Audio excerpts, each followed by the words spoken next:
इधर मतदाता सूची को लेकर बीजेपी ने आपत्ति जाहिर की। राज्य निर्वाचन आयोग को इसी बाबत ज्ञापन सौंपा गया। तो मतदाता सूची में गिनवाई कई कमियां, सूची से वोटर के नाम हटाने पर नाराजगी उन्होंने जाहिर की। नए पोलिंग बूथ और बीएलओ की घोषणा की मांग यहां पर की गई। तो नई वोटर लिस्ट जारी करने की मांग भी यहां पर की गई है। मतदाता सूची को लेकर बीजेपी ने अपनी आपत्ति जाहिर की। तो लिस्ट से वोटर का नाम हटाए जाने को लेकर आपत्ति जाहिर की गई। राज्य निर्वाचन आयोग को ज्ञापन सौंपा है। तो वोटर के नाम हटाने पर बीजेपी नाराज है। यहां पर तो मतदाता सूची में कई कमियां यहां पर गिनवाई हैं। बीजेपी ने लिस्ट से वोटर के नाम हटाने पर बीजेपी नाराज है। तो अहम खबर और बड़ी खबर है ये, इसको लेकर ज्ञापन भी सौंपा है इसी पूरी मामले में बीजेपी ने। तो नए पोलिंग बूथ और बीएलओ की घोषणा की मांग की। और शबीर अहमद हमारे सहयोगी इसी खबर पर जुड़ गए हैं। शबीर, इस खबर से जुड़ी और क्या अपडेट आ रही है इस पूरे मामले में?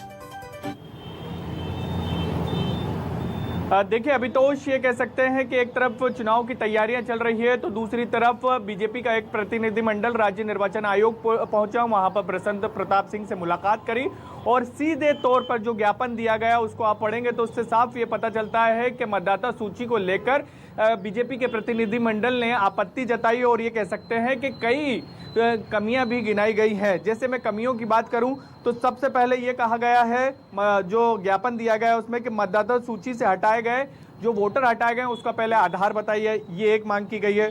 दूसरी मांग ये की गई है कि नए पोलिंग बूथ और बीएलओ की घोषणा जल्द से जल्द कर दी जाए।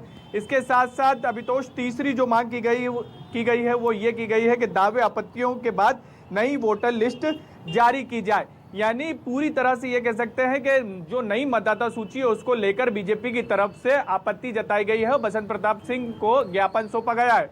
मध्य प्रदेश में बीजेपी की सरकार है और बीजेपी का ही प्रतिनिधिमंडल इलेक्शन कमीशन पहुंचा है और आपत्ति जताई है, तो कांग्रेस को भी एक मौका मिल गया है अभितोष, और इस मुद्दे पर सियासत भी गरमाती हुई नजर आ रही है। कांग्रेस को एक बैठे बिठाए मुद्दा मिला और कांग्रेस की तरफ से ये कहना है कि बीजेपी के तमाम नेता ये कोशिश कर रहे हैं कि चुनाव को टाला कैसे जाए, क्योंकि जो जमीन की खबरें निकलकर सामने आ रही है, फीडबैक आ रहा है पार्टी को, बीजेपी को, उसमें यह पता चल रहा है कि बीजेपी चुनाव हार रही है और इसी को लेकर इस तरीके के पैतरे अपनाए जा रहे हैं। लेकिन ये कह सकते हैं कि बीजेपी के प्रतिनिधिमंडल ने सीधे तौर पर मतदाता सूची को, जो नई मतदाता सूची है उसको लेकर आपत्ति जताई और साथ साथ ये भी कहा है कि जो नाम काटे गए उसको आपको बताना होगा कि उसका आधार क्या है। अभितोष, बहुत बहुत शुक्रिया शबीर इस तमाम जानकारी के लिए आपका।